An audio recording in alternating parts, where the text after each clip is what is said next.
Hostel के कमरे में अपना सूटकेस बंद करते हुए रिया के हाथ गुस्से से कांप रहे थे। यह उसकी सेमेस्टर की छुट्टियां थी, वह समय जिसका उसे हमेशा से बेसब्री से इंतजार रहता था।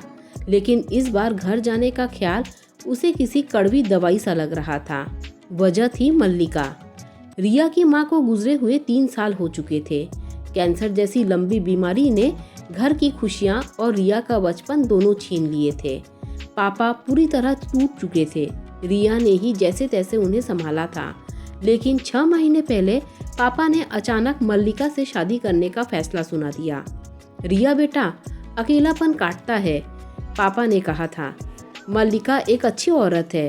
रिया ने केवल एक फोटो देखी थी, एक हाई प्रोफाइल कॉर्पोरेट महिला, छोटे बाल, डिजाइनर कपड़े, हाथ में वाइन का ग्लास। रिया के मन में अपनी माँ की छवि थी, सूती साड़ी में लिपटी, माथे पर छोटी सी बिंदी, रसोई में इलायची वाली चाय बनाती हुई एक सरल गृहिणी। मल्लिका उस छवि के ठीक विपरीत थी। रिया को लग रहा था जैसे पापा ने माँ की जगह किसी शो पीस को घर में सजा लिया है। ट्रेन का सफर रिया ने उन्हीं उधेड़-बुन में काटा। जब वह स्टेशन पर उतरी तो ड्राइवर उसे लेने आया था। घर पहुंचते ही उसे बदलाव का एहसास हुआ। गेट का रंग बदल गया था। बगीचे में जहां माँ ने तुलसी और गेंदे के पौधे लगाए थे, वहां अजीब से दिखने वाले विदेशी कैक्टस और बोनसाई सजे थे। रिया अंदर दाखिल हुई। ड्राइंग रूम का हुलिया बदल गया था।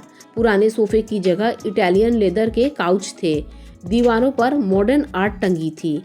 ओह हाय रिया, यू मस्ट बी टायर्ड।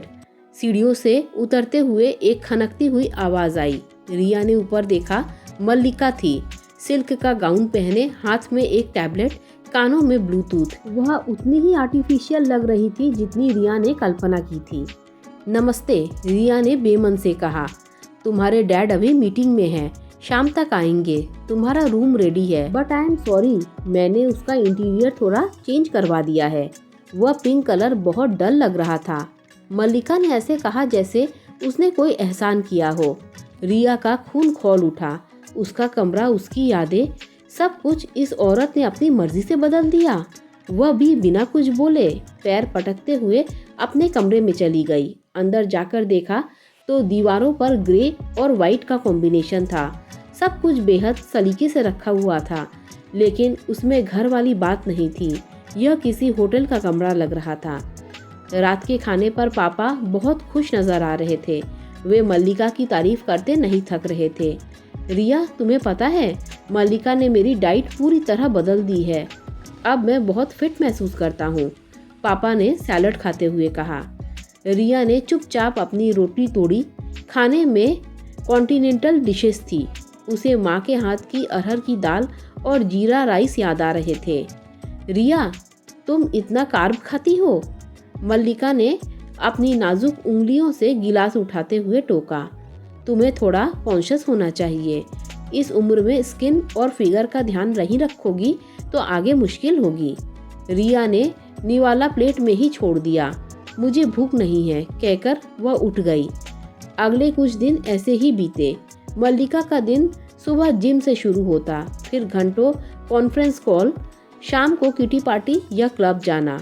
घर में नौकरों की फौज थी जो उनके इशारे पर नाचती थी। रिया को लगता था वह अपने ही घर में अजनबी है। उसे मल्लिका का हर अंदाज बनावटी लगता। उसे लगता कि मल्लिका पापा के पैसों और स्टेटस के लिए आई है। उसे परिवार से कोई लेना देना नहीं है। हफ्ता भर ही बीता था कि पापा को एक अर्जेंट बिजनेस ट्रिप पर सिंगापुर जाना पड़ा। रिया, मैं 3 दिन में लौट आऊंगा। मल्लिका है ना, कोई दिक्कत नहीं होगी, पापा ने जाते हुए माथे को चूम कर कहा। पापा के जाते ही रिया ने खुद को कमरे में कैद कर लिया। वह मल्लिका का चेहरा भी नहीं देखना चाहती थी, लेकिन कुदरत को कुछ और ही मंजूर था। अगली शाम रिया को हल्की ठंड महसूस हुई। उसने सोचा मौसम बदल रहा है, इसीलिए होगा। उसने एक पैरासीटामोल की गोली ली और सो गई। लेकिन आधी रात को उसकी आंख खुली तो उसका शरीर तप रहा था। सिर में हथौड़े बज रहे थे। गला इतना सूख गया था कि थूक निगलना भी मुश्किल था। उसने उठने की कोशिश की, लेकिन कमजोरी इतनी थी कि पैर जमीन पर रखते ही वह लड़खड़ा गई। पानी का जग खाली था। वह जैसे तैसे कमरे के दरवाजे तक पहुंची और बाहर की तरफ पुकारा, रामू काका, लेकिन आवाज गले से बाहर ही नहीं निकली। अंधेरे में चक्कर आया और वह धड़ाम से कॉरिडोर में गिर पड़ी। जब उसकी आंखें खुली तो वह अपने बिस्तर में थी। माथे पर कुछ गीला महसूस हो रहा था। उसने धुंधली नजरों से देखा। मल्लिका उसके सिरहाने बैठी थी। उसके वो परफेक्टली सेट किए हुए बाल बिखरे हुए थे और उसने अपना महंगा सिल्क गाउन उतार कर एक साधारण टी शर्ट और पैजामा पहन रखा था। थैंक गॉड तुम्हें होश आ गया। मल्लिका की आवाज में वह खनक नहीं थी, बल्कि एक घबराहट और चिंता थी। पानी, रिया ने बुदबुदाया। मल्लिका ने उसे तुरंत चम्मच से उसके होठों पर पानी लगाया। आराम से पियो, 104 डिग्री बुखार था तुम्हें। डॉक्टर आए थे, वायरल इन्फेक्शन है, इंजेक्शन दे दिया है। रिया को कुछ समझ में नहीं आ रहा था। मल्लिका, यह औरत तो खुद को छूने भी नहीं देती थी और अब पूरी रात जाग कर पट्टियां बदल रही थी। रिया को फिर से उबकाई महसूस हुई। वॉशरूम, उसने कहा। मल्लिका ने तुरंत उसे सहारा देकर उठाया। रिया का पूरा भार मल्लिका के कंधों पर था। वॉशरूम तक पहुंचते पहुंचते रिया रोक नहीं पाई और उसने वहीं फर्श पर उल्टी कर दी। उसके कपड़ों पर, मल्लिका के कपड़ों पर, सब जगह गंदगी फैल गई। रिया शर्म से गड़ गई। उसे लगा अब मल्लिका चिल्लाएगी, नाक बहुत सिकोड़ेगी और नौकरों को बुलाएगी, लेकिन मल्लिका ने उसे कसकर पकड़ रखा था। इट्स ओके रिया, कोई बात नहीं, शरीर से जहर निकलना जरूरी था, मल्लिका ने बहुत शांत स्वर में कहा। मल्लिका ने उसे बेसिन तक पहुंचाया, उसका मुंह धुलाया, फिर उसे वापस बिस्तर पर लिटाया। रिया ने देखा कि मल्लिका ने खुद कोई नौकर नहीं बुलाया। वह खुद बाल्टी और पोछा लेकर आई और सारी गंदगी साफ की।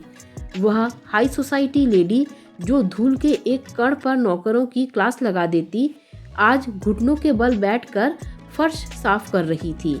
रिया की आंखों से आंसू बह निकले, बुखार की वजह से नहीं, बल्कि एक अजीब सी अपराध बोध की वजह से।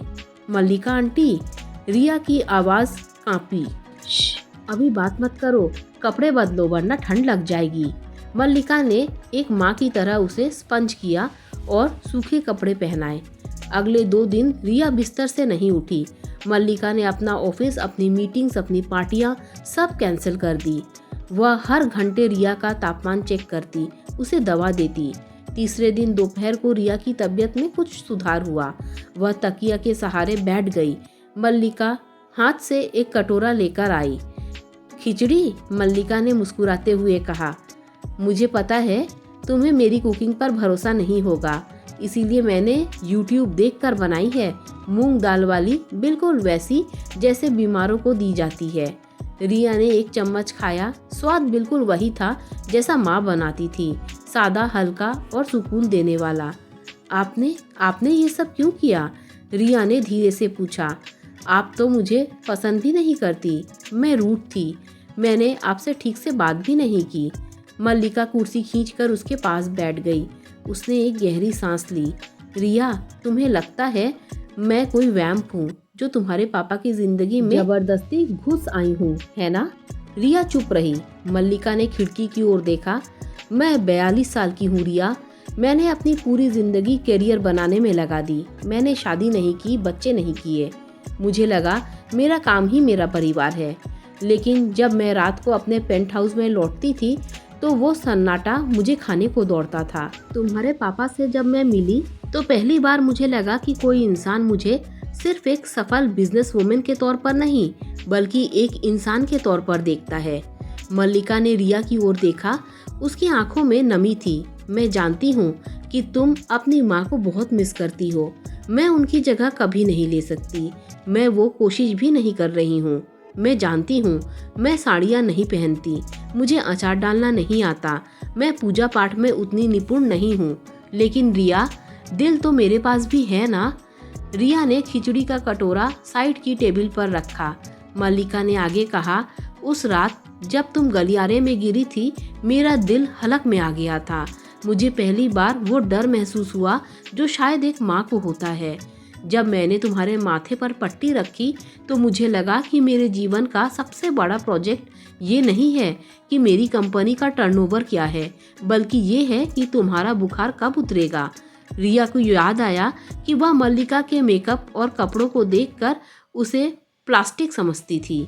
उसने यह कभी नहीं सोचा कि उस मेकअप के पीछे एक ऐसा चेहरा भी हो सकता है जो रात भर जागकर उसकी तीमारदारी करने से थकता नहीं है। उसने मल्लिका की बाहरी दुनिया देखी थी, लेकिन उसके अकेलेपन और प्यार पाने की चाह को अनदेखा कर दिया था। मुझे माफ़ कर दीजिए। रिया की आंखों से आंसू बह निकले। मैंने आपको बहुत गलत समझा। मैंने आपको मौका ही नहीं दिया। मल्लिका ने आगे बढ़कर रिया के आंसू पोंछे। उसके हाथ कोमल थे, ठीक वैसे ही जैसे माँ के हुआ करते थे। माफ़ी की कोई ज़रूरत नहीं है। सौतेली माँ और बेटी की कहानियाँ वैसे भी समाज में बहुत डरावनी बना रखी है। इसमें तुम्हारी गलती नहीं है। क्या आप सच में YouTube देखकर खिचड़ी बनाना सीख रही थी? रिया ने माहौल को हल्का करने के लिए पूछा। मल्लिका हंस पड़ी। हाँ, और विश्वास करो, मेरी कंपनी की बैलेंस शीट संभालने से ज़्यादा मुश्किल था ये अंदाज़ा लगाना कि नमक कितना डालना है। मैंने 3 बार चखा, तब जाकर तुम्हारे पास लाई। कमरे में एक हंसी गूंज उठी। वह तनाव, वह दीवार जो रिया ने अपने और मल्लिका के बीच खड़ी कर रखी थी, वह उस बीमारी की आंच में पिघल चुकी थी। शाम को जब पापा घर आए तो वह सीधे रिया के कमरे में भागे। रिया, कैसी हो तुम? मैंने अभी फ़ोन देखा, मल्लिका का मैसेज था। रिया बिस्तर पर बैठी सूप पी रही थी और मल्लिका पास बैठी थी, उसे कोई किस्सा सुना रही थी। मैं ठीक हूँ पापा, रिया ने मुस्कुराते हुए कहा। मल्लिका माँ ने मेरा खूब ख्याल रखा। माँ शब्द सुनते ही मल्लिका का हाथ जो रिया के बालों को सहला रहे थे एक पल के लिए रुक गया।